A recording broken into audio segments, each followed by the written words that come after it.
제가 방에서 쉬고 있는데요. 저희 집 그 막내가 굉장히 이제 서럽게 막 속상한 일이 있었나 봐요. 막 울면서 저한테 오는 거예요. 뭔가 그 오빠들이랑 또 엄마랑 그 있는 중에 서운한 일이 있었던 것 같습니다. 그러면서 막 흐흐흐 하고 서럽게 울어요. 그리고 저한테 뭐라고 이야기하냐면, 내가 이 집에서 9년을 살았는데 아직까지 내 마음을 엄마는 몰라주고 하면서 이렇게 그 눈물을 뚝뚝뚝뚝 흘리면서 우는 거예요. 참. 그리고 여러분, 그 다음에요, 말이 더 가관이에요. 엄마는 43년을 살았는데 이 43년을 살았는데도 어른이 되어서 내 마음도 몰라주고 하면서 또 한참 울어요. 그러니까 이 우는 딸내미를 보면서 이제 딸 바보잖아요. 이렇게 속상한 것을 달래주고 또 이야기를 들어줘야 돼. 속으로 너무 그 말이 막 웃음이 나오는 거예요. 그래서 속으로는 웃으면서 울음에 공감하는 표정을 하면서 제 얼굴이 참 미묘했을 겁니다. 무슨 일 때문에 울었는지 궁금하시죠? 다음에 또 초대해 주시면 네, 그때 이제 뭐 때문에 서러웠는지 말씀드리고, 이렇게 이야기하는데 며칠이 지났는데요.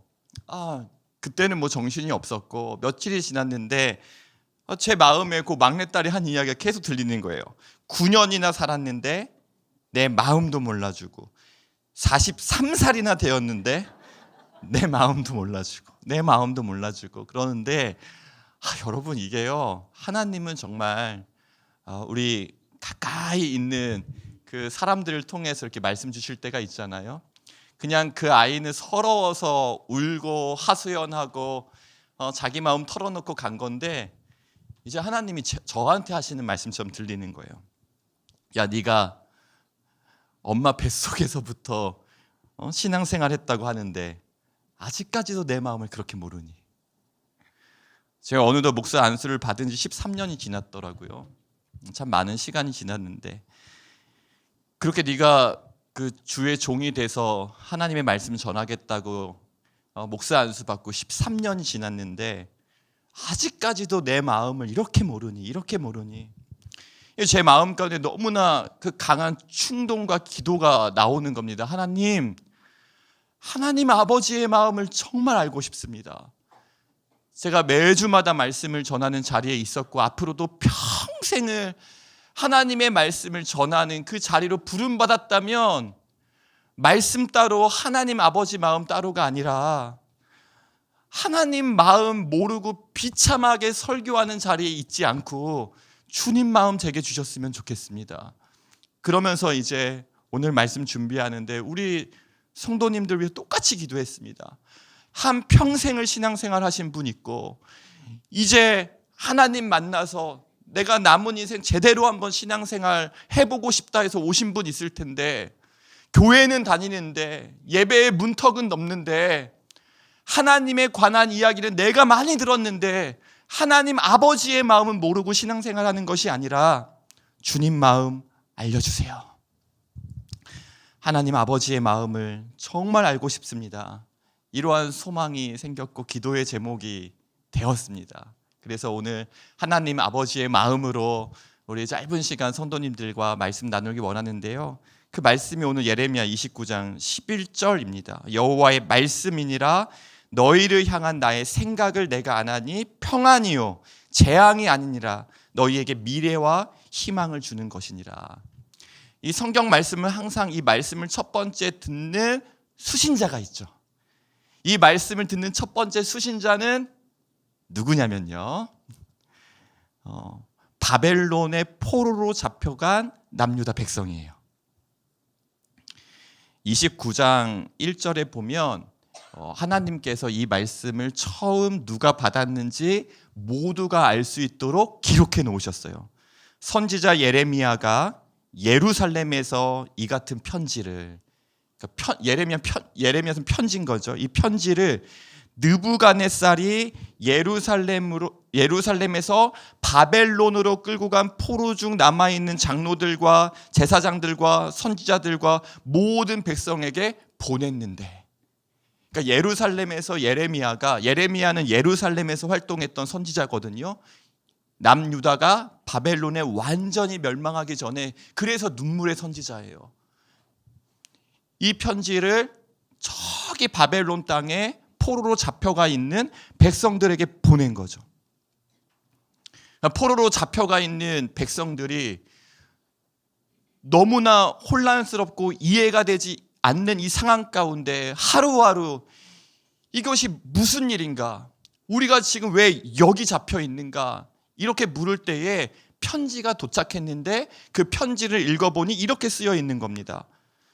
너희를 향한 나의 생각을 내가 안 하니 평안이요 재앙이 아니니라, 너희에게 미래와 희망을 주는 것이니라. 그런데 지금 포로로 잡혀간 남유다 백성들이 혼란을 겪고 있는 것은 무엇이냐면요, 예루살렘에도 남유다 백성들이 아직 남아있고 본인들은 잡혀왔고, 이게 잡혀온 게 평안인가, 예루살렘에 남아있는, 여전히 포로로 끌려오지 않고 남아있는 게 평안인가 헷갈리는 겁니다.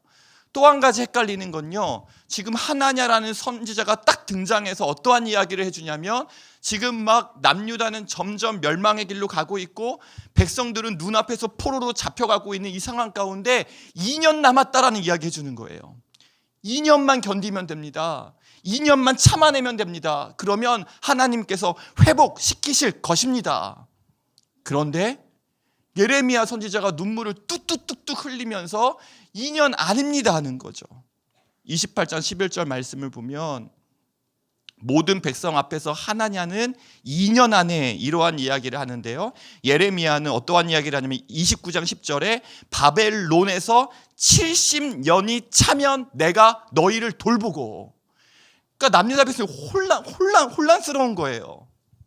하나님께 언약을 받은 백성인데, 하나님께서 복 주시겠다고 약속하신 우리 민족인데, 지금 포로로 끌려오지 않고 예루살렘에 남아있는 백성들이 복받은 것인지, 하나님 자꾸 우리한테 평안이다, 미래다, 희망이다 하는데 포로로 끌려온 주제에 이게 이해가 안 되는 거죠. 또 하나님의 선지자가 2년 남았다 이야기하는데 2년만 참으면 된다, 2년만 허리띠 바짝 조이고 참으면 견뎌내면 된다 하는데 70년 남았다고 하니까 또 이게 기가 막힐 노릇인 겁니다. 여러분, 70년이면 숨이 막히는 시간입니다. 왜 그럴까요?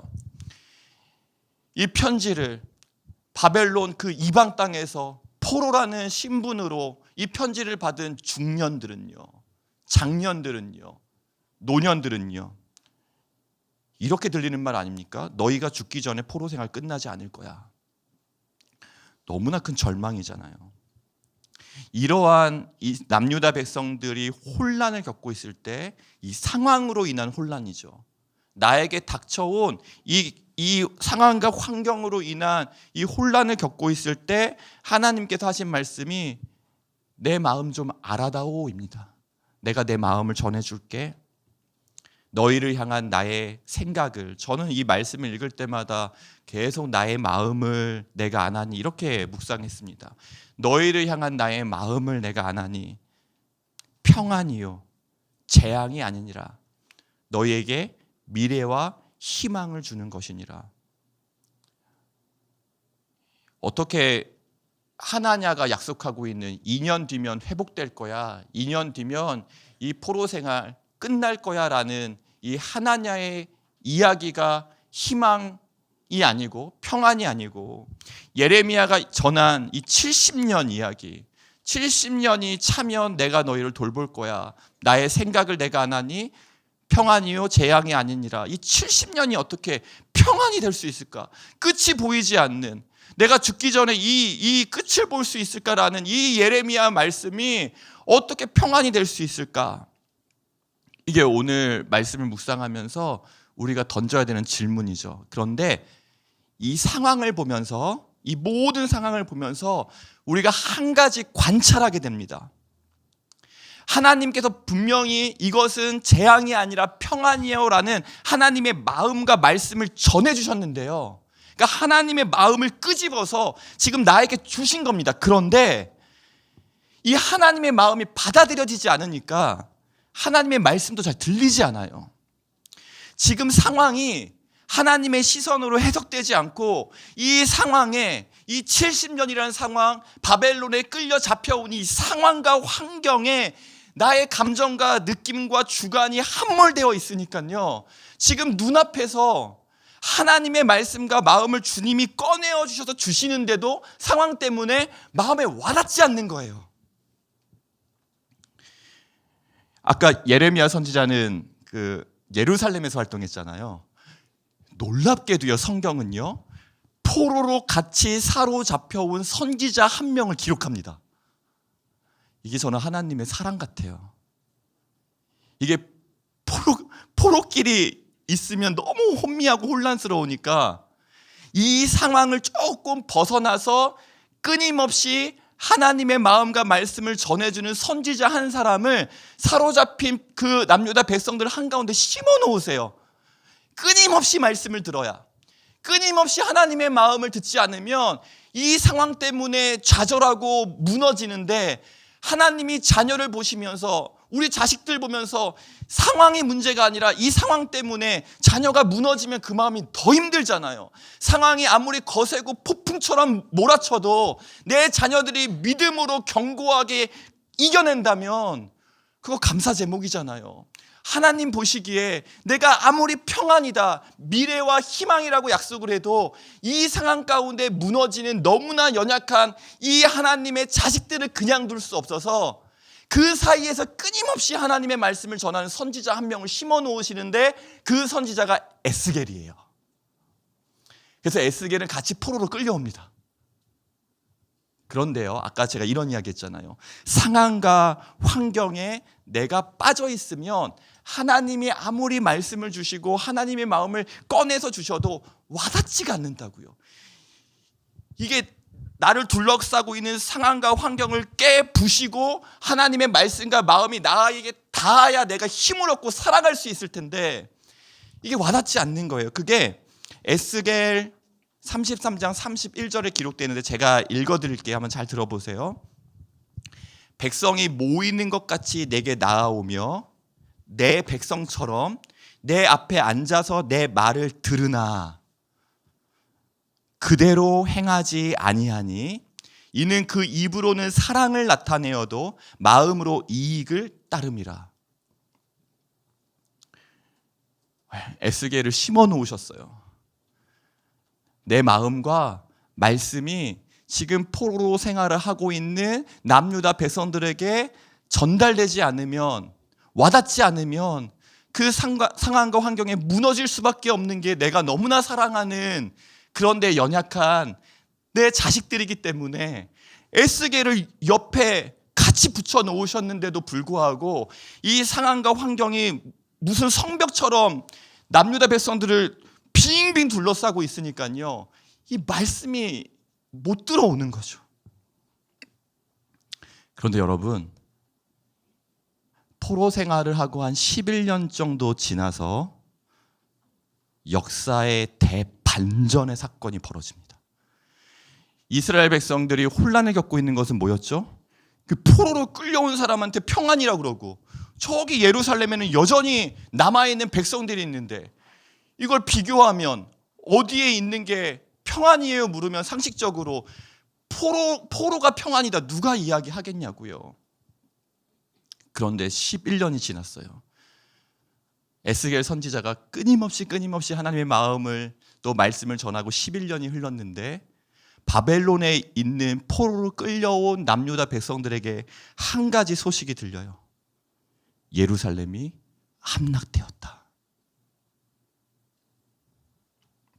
성경은 오늘 이 전체 역사를 보면서 어디에 평안이 있고 어디에 희망이 있고 어디에 미래가 있는지 보라고 우리에게 이야기합니다.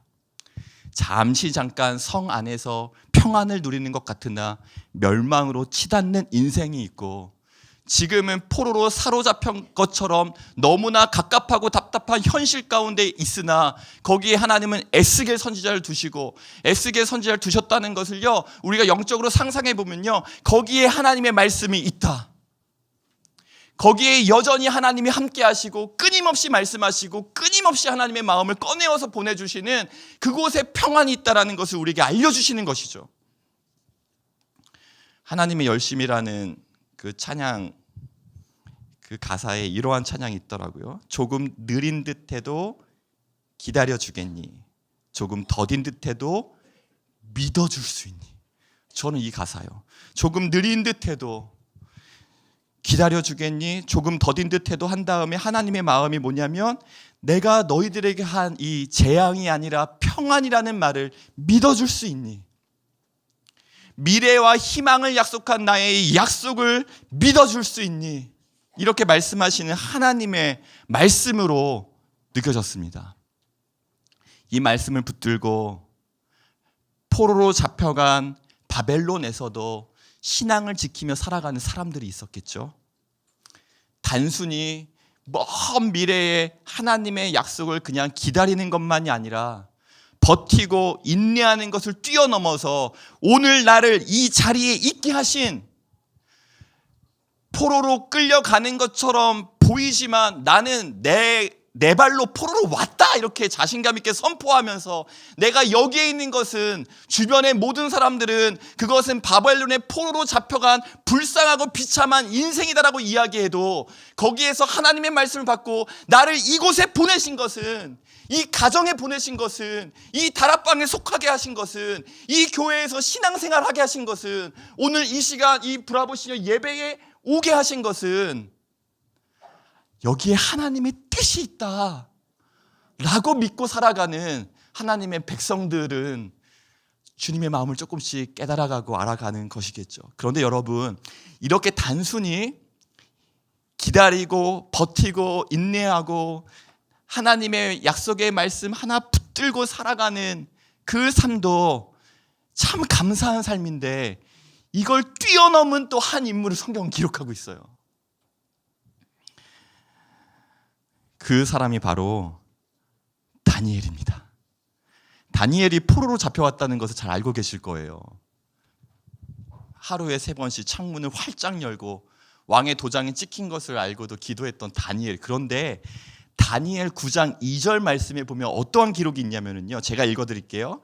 그 통치 원년 곧 나 다니엘이 책을 통해 여호와께서 말씀으로 선지자 예레미야에게 알려주신 그 연수를 깨달았나니 곧 예루살렘의 황폐함이 70년 만에 그칠 것이라 하신 것이라. 사랑하는 여러분, 모두가 이 상황과 환경에 갇혀서 하나님이 아이 에스겔을 너도 같이 잡혀가, 너도 같이 끌려가서 끊임없이 내 백성의 귀에 대고 마음에 대고 나의 마음과 말씀을 들려줘. 그래야 이 바벨론이라는 포로 상황 가운데 끝까지 믿음을 놓지 않고 살아갈 수 있어. 죽기 전에 볼 수 있겠냐고 물었지. 죽음 이후에 내가 기다리고 있을 거야. 완전한 회복을 내가 준비하고 있을게. 그 소망으로 살아가는 남유다 백성들이 있었는데요, 이 다니엘은 오늘 말씀을 보면 여호와께서 말씀으로 선지자에게 예레미야에게 알려주신 그 연수를 깨달았다니. 무엇을 통해요? 책을 통해. 모두가 상황과 환경에 갇혀서 귓가에 대고 마음에 대고 하나님의 말씀을 이야기해도 열리지 않았는데 놀라운 일이 벌어진 거예요. 다니엘이 하나님의 말씀을 통해 그 편지를 읽다가, 예레미야 선지자를 통해 주신 그 말씀을 읽다가 깨닫게 되니까 첫 번째 반응이 뭐냐면요, 하나님 앞에 나아가 기도해요. 여러분, 기도는 나의 고집과 뜻으로 하나님을 꺾어버리겠다가 아니라 하나님의 뜻 앞에 내가 순종하고 굴복하고, 그런데 이게 억지 순종이 아니라 내 마음과 하나님의 마음이 일치하는 경험을 하는 것이 기도의 자리인 줄 믿습니다. 그래서 다니엘이 바로 이거였구나.